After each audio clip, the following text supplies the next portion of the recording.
Hey everybody, welcome to part 32 of the Daytona Coupe build. So last video, if you haven't seen it, I'm going to go ahead and link it up here. I had the first start, the engine ran, didn't run for long because I think I didn't put very much fuel in there, so I'm going to add more fuel and we'll try running it later. But I did not connect any of my gauges. So I've got my gauge cluster kind of mounted. I'm not sure if I'm going to keep this blue. I don't know. But anyway, it's just a like a vinyl wrap thing. But I've got the gauge cluster mounted in here and all the wires. I have the GPS gauge cluster from Factory 5, and I'm gonna just try to start getting it wired a little bit and see where we can go from there. I don't have like my oil pressure gauge mounted in the engine. So I'll do that off camera. Maybe I'll show you where, maybe I'll do it on camera. It won't be today though. The water temperature gauge currently is connected to the Holly, so I don't know if I'm gonna add another one or what I might do with that. But anyway, I'm gonna take you through a little bit of what I'm doing today, and hopefully it'll be worthwhile. But again, this is for the GPS gauge cluster. So if you have a different gauge cluster, your wiring is probably going to be a little bit different. So let's see where we are. So I'm just kind of starting out. I've got what everybody is labeled on the back of this. I think this is kind of how I want it. I figured tach is kind of in the best spot, or the primary spot you're going to look. How fast you're going is going to be over secondary. And I figured the most important next gauges that I would need is my oil pressure and water temperature. And then, volts and fuel I figured were a little bit less important, so those go on the bottom. That's how I've arranged my gauge cluster. It's not too difficult to change these, they just screw on, pretty simple. But I've got it labeled on the back what everybody is, so I know. The GPS gauge cluster has, everything kind of just plugs in. So this should be fairly easy. What I'm doing here is these should be all the negatives, and then I dug into the kit and I saw this little dude with all these little jumpers, and it's got this little, I don't know if this is a potentiometer or what, but I believe this actually will dial in the brightness. I think that's what this is for. Kind of makes sense to me. And then this probably, I don't know. I didn't look yet, so we'll see what that wire's for. All right, so I think I'm just gonna start, kind of jumpering these in.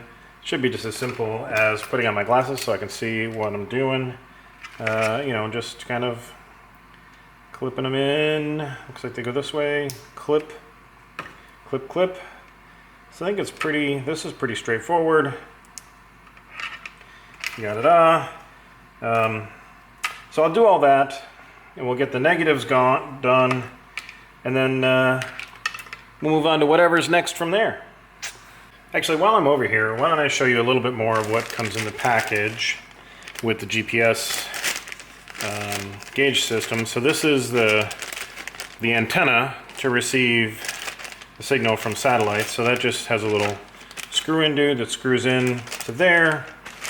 And then I believe, this should just be like the kind of the reset button that plugs into there, so you can reset like trip and whatever, and you can, I don't know, do that kind of stuff. Not entirely certain. This looks like another set of jumpers, maybe for all of these, because it matches. So let's see. Is that power? That looks like a bunch of power jumpers that just clip in. Yeah, look at that. That's cool. Okay. Don't have my glasses on, so can't really see very well, but so those all clip in. So you've got your, looks like power and ground is all set here, and then these are all of your actual sensor wires to give you the signals. Well, I don't know what all this is for the speedometer. There's a bunch of extra wires, so we'll dig into that. But yeah, that's kind of where we're at right now. So I'm going to disconnect this though, just because. So that's what came with the speedometer. Then there's the fuel level wiring, which there's a sending unit, and the harness brings power or brings the signal up into the gauge or the dash area. So I don't need this entirely long wire, so I'll probably cut it down so I can use the connector to connect into here, and we'll wire that in somehow. This is the water, oil, or transmission temperature gauge. You can use it for whatever.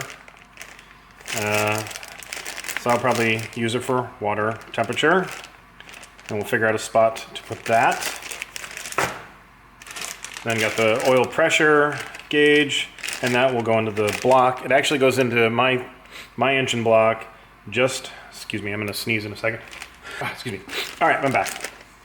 This goes into the block just to the left of the the oil filter. So that's where this will screw in. And then you bring the signal back up into here. And I don't even know what this is for. Oh, tach. This is the yellow wire that's going to go to the negative on the coil. And then that will run all the way back to this dude and connect in. Bada boom, bada bing. Tach is done. All right, so that's all the stuff that came with the GPS gauge cluster. So I think I'm going to do a little bit more reading. Like I said, looks like this is just a bunch of jumpers for these. I don't know why there's 3 wires. It looks like there's power, ground, and something, but I'm not sure. And then this is a ground. So I don't know. I got to do a little more reading. We'll figure out what all that's for. But I like the fact that I don't have to make all the little jumpers, that this comes with the jumper cables already made. So that's kind of cool.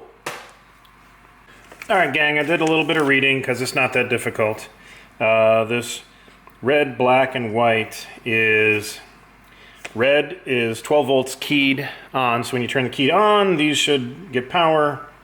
Then you've got the black is your ground, and white is your dash lighting. Okay, so that's these 3. I believe this all black, which isn't mentioned in any of this, but since it's connected to this little dude, like I said earlier, that should be your dimmer. So you can set your brightness. So this is probably some kind of a resistor, like a, what do you call it, potentiometer, this is like potentiometer, I don't know. Anyhow, you can dial this up or down. I'm going to assume this is power and ground, 12 volt I would expect. But the dash lights should come on with this white getting power, and then you can adjust the dimness or brightness with all these black wires connected. So I guess if you didn't care about brightness or dimness, you could probably omit the black wires. Do not quote me on that, but that's what I think is going on. So I'm going to try to neaten these up a little bit, you know, get them kind of zip tied so they're sort of a little bit neater and connected together and out of the way of, you know, where the actual signals come in for these. So this is getting simpler and simpler as I go. Tach is going to be easy. Oh, by the way, this red, let's see, this is for, I will tell you in a second. That's the tachometer. Hang on. I knew you guys could read the book too, but this, I believe, let's see, hot start red with black. I don't know why you have this.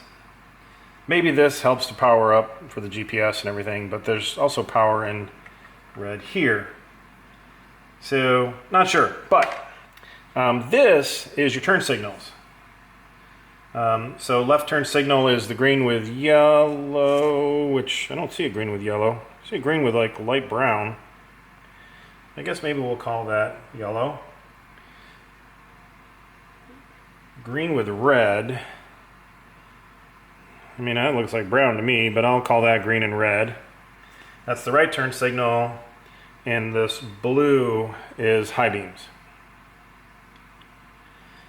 So I think these, just when you have got the signals on, it'll, I guess there's turn signal lights, indicators. Yeah, I guess right there. Little green light is for your left, your right, and then the clear one on the top should be high beams. So those are just your indicators.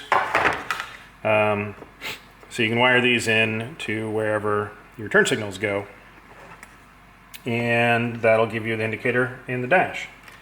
And then of course this plugs into your oil pressure sensor, your fuel sending unit, and your water temperature sensor, that all the cables came with this. So this is actually really plug and play as far as the back of the gauge cluster goes, and then of course you have to wire everything into the harness or sensors, whatever.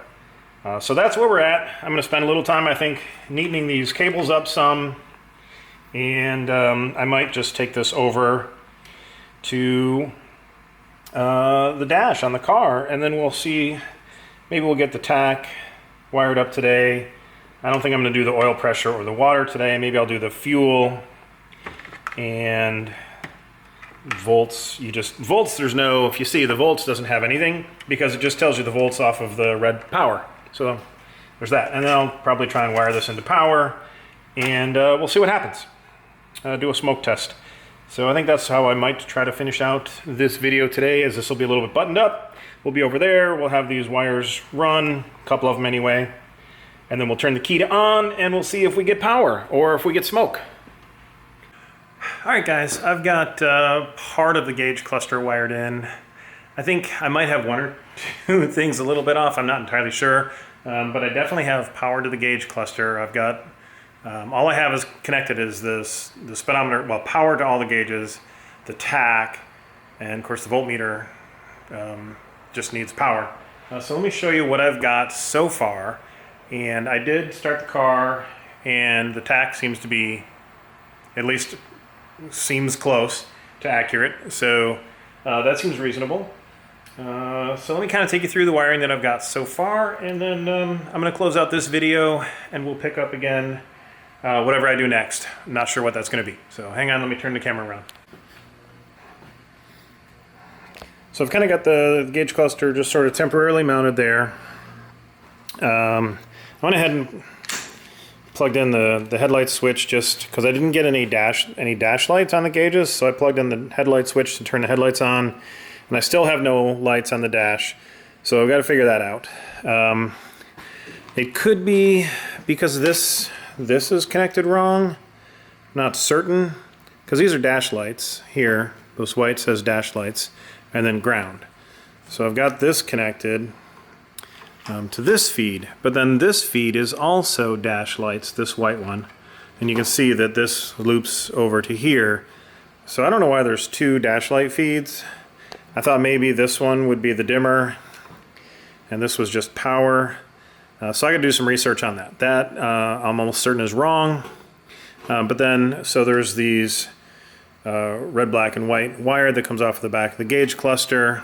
I went ahead and plugged, black into ground over here, and then this one just says gauge here.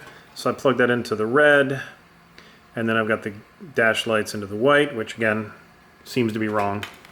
I've got my tach, my yellow wire tach here that goes all the way through the dash and just really connects up with the other yellow wire that goes to the negative on the coil.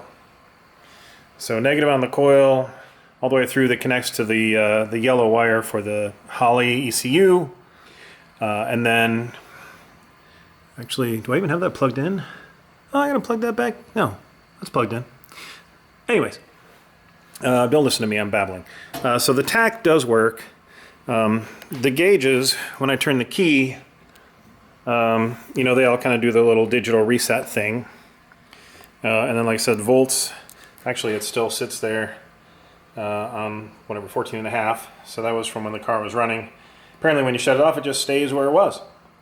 I did get power to the speedometer. Here, let me go ahead and plug the battery back in, and I'll turn the key to the on position.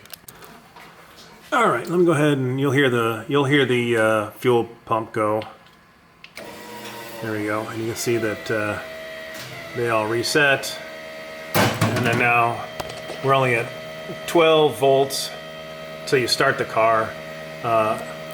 You can see that I've got power to the odometer. So everybody has power.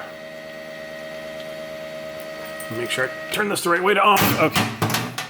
So everybody's got power, so that's cool. So I think I'm getting somewhere with it.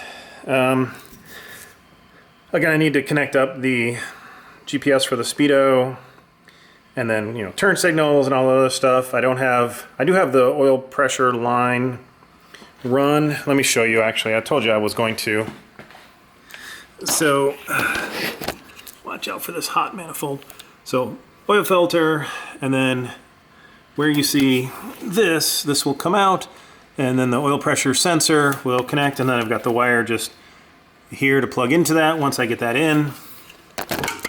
Then I've got the wire run up and through, and I'm running all my wires kind of through the middle of this intake manifold, coming out through there, and then going through that middle hole, and then this wire will just, actually I could just plug it in probably to the back of the oil pressure gauge, and I might just do that.